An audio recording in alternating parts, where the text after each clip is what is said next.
Kebetulan kami juga memiliki dua merek mobil tradisional di tangan keluarga Su. Baru-baru ini, kami juga bersiap untuk mengubah dan mengembangkan model energi baru. Kami akan bekerja sama secara mendalam pada saat itu. Mungkin kita bisa membangun merek kendaraan energi baru bersama-sama. Bagaimanapun, itu hanya mengoceh, jadi Jeffy membual tentang itu, dan dia tidak mengatakan apa-apa tentang itu dengan hati yang dalam. Keluarga Sucipto memang memiliki dua merek mobil tradisional, dan mereka memang terlibat dalam transformasi energi baru.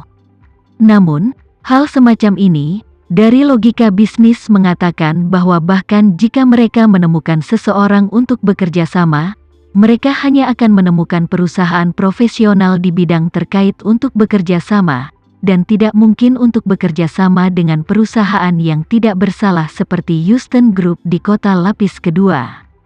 Namun, Jeffy merasa bahwa sekarang energi baru adalah outlet besar, dan semua perusahaan ingin masuk dan mendapatkan bagian dari kue, dan itu harus sama untuk perusahaan seukuran Houston Group.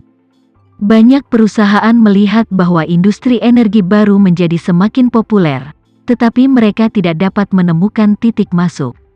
Sekarang mereka memberi Houston Group kesempatan gratis untuk memasuki bidang energi baru. Tidak mungkin untuk menolak, masalah besar. Tentu saja, dia bukan anak kaya yang ada di sini untuk memberi kesempatan. Alasan menggambar kue sebesar itu adalah untuk mengambil kesempatan untuk menarik ketua grup Houston. Sangat. Begitu dia mengatakan ini, mata Melissa bersinar terang. Dia tidak bisa menyembunyikan kegembiraannya dan berkata, "Oh, mari kita bicarakan itu Tuan Su. Bos kami selalu ingin mengarungi bidang kendaraan energi baru. Ini hanya grup Houston kami. Kami selalu fokus pada pengembangan real estate dan manajemen real estate komersial. Pengembangan real estate, pusat perbelanjaan, dan hotel adalah spesialisasi kami. Namun, kami tidak dapat mengembangkan kendaraan energi baru. Bos khawatir tidak ada peluang bagus. Jika keluarga Sucipto benar-benar tertarik untuk bekerja sama dengan kami, itu benar-benar hadiah di salju." Jeffy sangat puas dengan penampilan Melissa, tersenyum sedikit, dan berkata dengan serius, "Wakil Ketua Melissa, saya selalu berbicara untuk kata-kata. Karena saya datang ke sini atas inisiatif saya sendiri, saya tentu berharap untuk bekerja sama dengan grup Houston Anda." Berbicara tentang ini, dia berhenti sejenak, dan kemudian melanjutkan, "Seperti yang Anda tahu, meskipun keluarga Sucipto kami memiliki kekuatan keseluruhan yang kuat, bisnis utama kami terkonsentrasi di dan sekitar Surabaya. Tidak ada landasan bisnis di Jakarta. Tidak ada jaringan sama sekali. Jika Anda ingin membangun baterai energi baru dan basis produksi mobil di Jakarta, Anda harus memiliki kerjasama yang mendalam dengan perusahaan lokal Jakarta. Dengan cara ini, akan lebih mudah untuk menyetujui, memperoleh tanah, membangun pabrik, dan mengajukan subsidi pemerintah. Grup Houston Anda adalah perusahaan terbesar di sini. Bekerja sama dengan Anda adalah menggabungkan kekuatan untuk saling menguntungkan." "Itu keren," Melissa berkata dengan penuh semangat, "karena Tuan Muda Sucipto dapat menghargai kita, maka kita pasti akan bekerja sama sekuat tenaga." "Ya," Jeffy mengangguk puas, lalu mengubah pembicaraan, dan tiba-tiba berkata, "Oh, benar, Wakil Ketua Melissa, saya memperkirakan bahwa total investasi proyek kerjasama ini akan setidaknya 60 hingga 70 miliar, dan bahkan mungkin bernilai ratusan dari miliaran. Untuk kerjasama sebesar itu, saya ingin bertemu bos Anda dan mengobrol langsung. Saya ingin tahu apakah Anda dapat memintanya untuk saya?"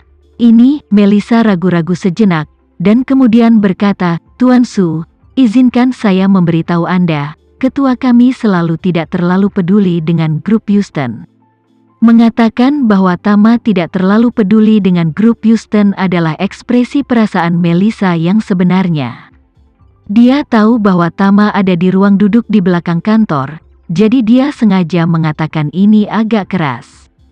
Sejak pergantian Houston Group kepadanya, frekuensi Tama datang ke kantor bersama diperkirakan tidak lebih dari 10 kali.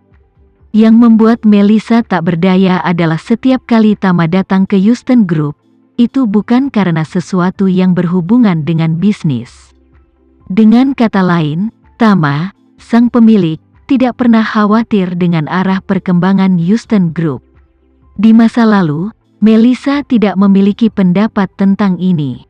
Sebaliknya, dia juga menyukai kebebasan untuk dipercaya 100% dan mampu melakukannya sendiri. Namun, karena dia memiliki kesan yang baik tentang Tama dari lubuk hatinya, sikap cerobohnya membuatnya merasa sedikit terasing darinya. Keluhan semacam ini terutama berasal dari perasaan diabaikan jauh di lubuk hati. Dia berharap bahwa dia akan sering datang ke grup, bahkan jika itu untuk menghilangkan kekuatan pengambilan keputusannya. Tama memiliki keputusan akhir, dan dia tidak memiliki pendapat. Karena dengan cara itu, dia akan sering bertemu dengannya. Sayangnya, dia tidak pernah menganggap serius bisnis ini. Oleh karena itu, ia sengaja memanfaatkan kesempatan ini untuk menyampaikan keluhan, berharap setelah Tama mendengarnya, ia akan lebih peduli dengan perkembangan grup di masa depan. Pada saat ini, Tama merasa agak malu ketika mendengar ludah Melissa. Ketika datang kepadanya, itu benar-benar pemilik yang bebas dari rasa khawatir. Setelah mengambil alih bisnis, tanpa bertanya, itu sepenuhnya dipercayakan kepada Melissa untuk dikelola. Itu saja, setelah JX Pharmaceutical dimulai, dia juga melemparkannya langsung ke Liang untuk dioperasikan. Kecuali perjalanan ke Jepang secara langsung dan perusahaan farmasi yang tergabung dalam keluarga Kobayashi, dia tidak pernah mengurus JX setelah itu. Terlebih lagi, ketika grup pelayaran laut diluncurkan di masa depan, ada kemungkinan besar bahwa itu tidak akan terlalu merepotkan. Karena akan ada Melba dan Ayu yang duduk di sana, dan akan ada Erik Hartono, profesor ekonomi di belakangnya, untuk bimbingan dan dukungan. Sepertinya dia sama sekali tidak berguna. Tama tidak bisa menahan desahan dalam hatinya bahwa dia memang beruntung. Dia bertemu banyak bawahan dan kolaborator yang andal dan kompeten. Justru karena kekuatan merekalah dia bisa tenang sebagai pemilik bisnis.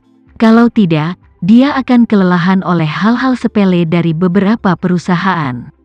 Pada saat ini, Jeffy, yang sedang duduk di luar, bertanya kepada Melissa dengan ekspresi tidak percaya, "Mengapa bosmu tidak terlalu peduli dengan urusan kelompokmu? Apakah dia punya urusan lain di luar?" Melissa mengangguk, dan berkata, "Bos kami memang memiliki bisnis lain di luar sana." Jeffy tiba-tiba merasa sedikit bingung. "Saya awalnya berpikir bahwa ketua grup Houston, kekayaan bersihnya hanya grup Houston, itu saja. Kalau begitu, bagaimana mungkin ketua kelompok dengan kapitalisasi pasar 100 miliar di lingkungannya dibandingkan dengan saya, tuan tertua dari keluarga aset triliunan dolar?" Tapi melihatnya seperti ini, sepertinya ketua grup Houston memiliki industri lain di luar. Selanjutnya, dia tidak peduli dengan grup Houston, yang memiliki nilai pasar 100 miliar, menunjukkan bahwa nilai pasar industri eksternalnya pasti jauh lebih banyak daripada grup Houston. Jika ini masalahnya, maka kekuatan orang ini agak tidak terduga.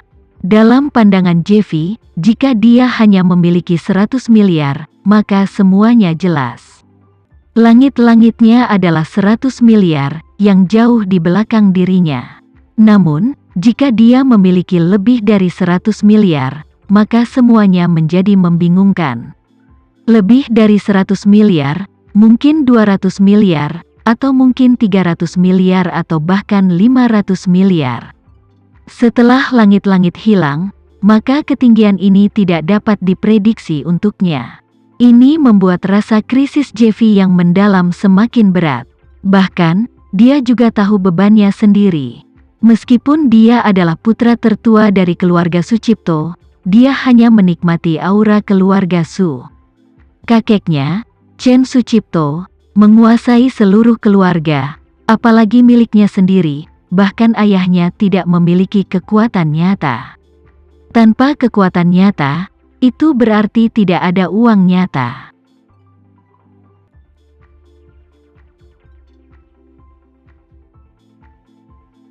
Sekian dulu ya video kali ini, kita lanjutkan lagi videonya di lain waktu.